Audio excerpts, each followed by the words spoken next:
Okay, so I think that's the best lighting I can get on this. We've got this soaked in WD-40. Make sure that my rag is laying flat so it doesn't get caught in the mechanism. And I have it set for the widest zigzag it'll do, so now we're gonna just let the machine run a little bit with the plan that while it's running here, it's moving the bottom left and right to loosen up the lower mechanism.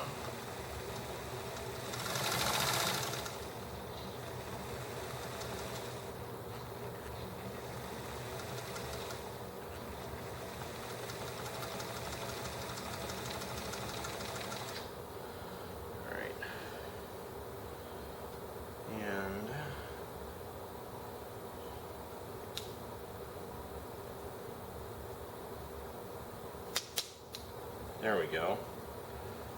Cheap LED flashlights. You can get them anywhere, but anyhow.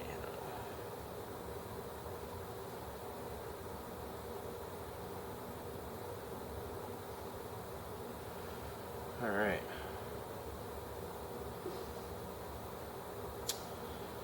Put my needle in and take a look at what's going on in there.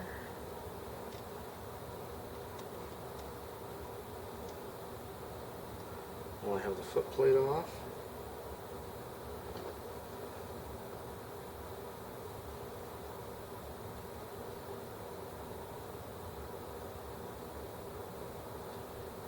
Okay.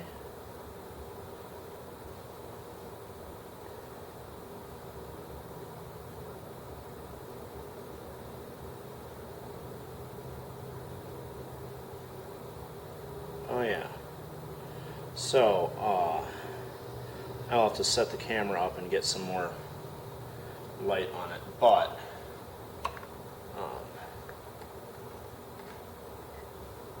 there's also a big lump of lint on that.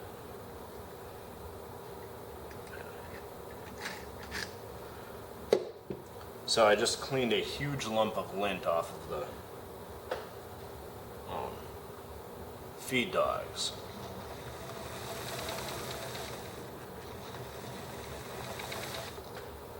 Try and hold this so it doesn't jiggle around so much, and hopefully the bit of light from this flashlight is making it light a little bit better.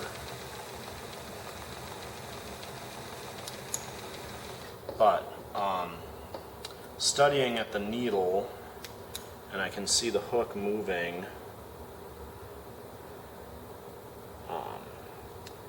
I am going to have to measure, but I believe that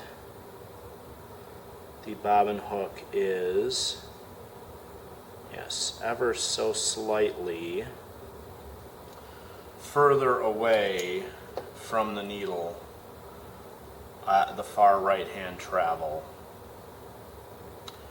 which is going to explain why it is skipping stitches on the right hand side. So we'll have to give some thought to that, because the challenging part is when you change the adjustment on that bottom part, it moves the hook away from the needle on the left side when you move it. No, it moves the hook closer to the needle on both sides. But if you move it like it's kind of in a very good spot on the right side, and if it gets a whole lot closer, then that bottom hook will hit the needle, and then you'll end up smashing needles and breaking needles, and that obviously is not how you sew. So I'm going to have to look very carefully at that and try to find a way to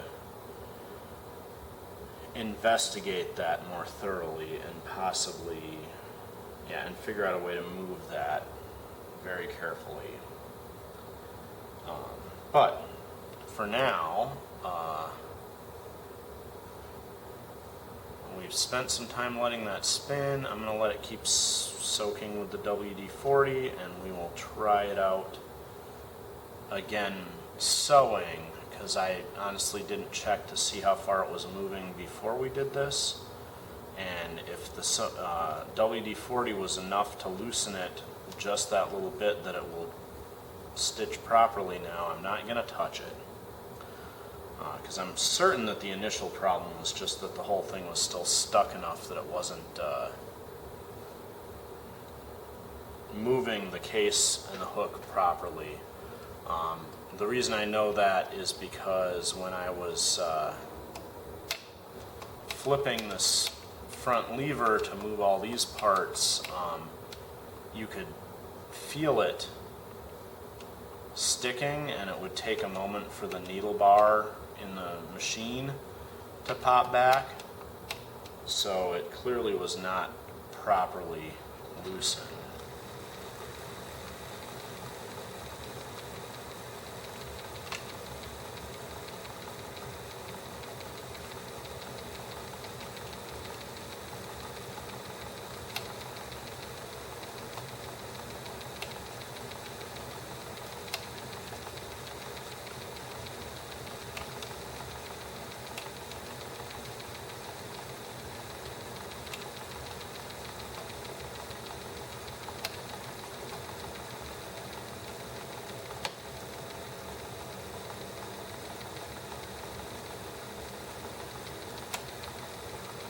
Alright, cool. Well, with luck, that means that everything is actually in good order now. But we'll test that in a bit. I'm going to let the WD-40 keep soaking in, and then in a little bit I will wipe it all out as best I can and put sewing machine oil back in, and then test it. Well, I'll probably wipe the WD-40 out as best I can, and then test it real quick, and then probably sewing machine oil after that. Because if I put the sewing machine oil in and then doesn't work, then I still have to take it all apart and do stuff with it. So yeah.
Alright, well, okay, I'm going to leave this alone for now, and come back to it in a day or two after it's soaked for a while, and do some test stitching with it then.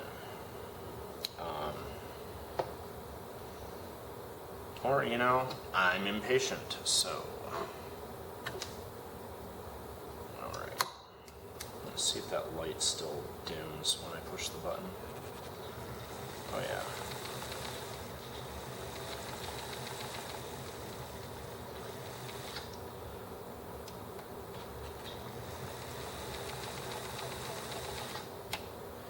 Alright, well, the light still dims when I start it up, so there's a lot of power draw in the motor. Can probably fix that with an LED lamp replacement for it.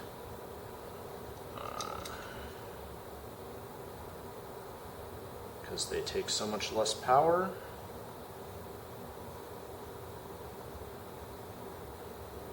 And I probably should take a look at the motor.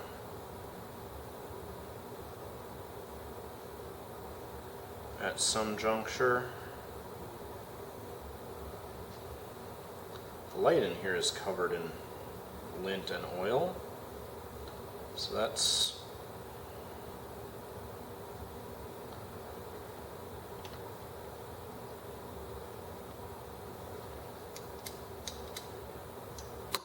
a sign that the machine got heavy use. So, alright, I might put the sole plate back on and come back with a test stitch or two, but I haven't decided yet.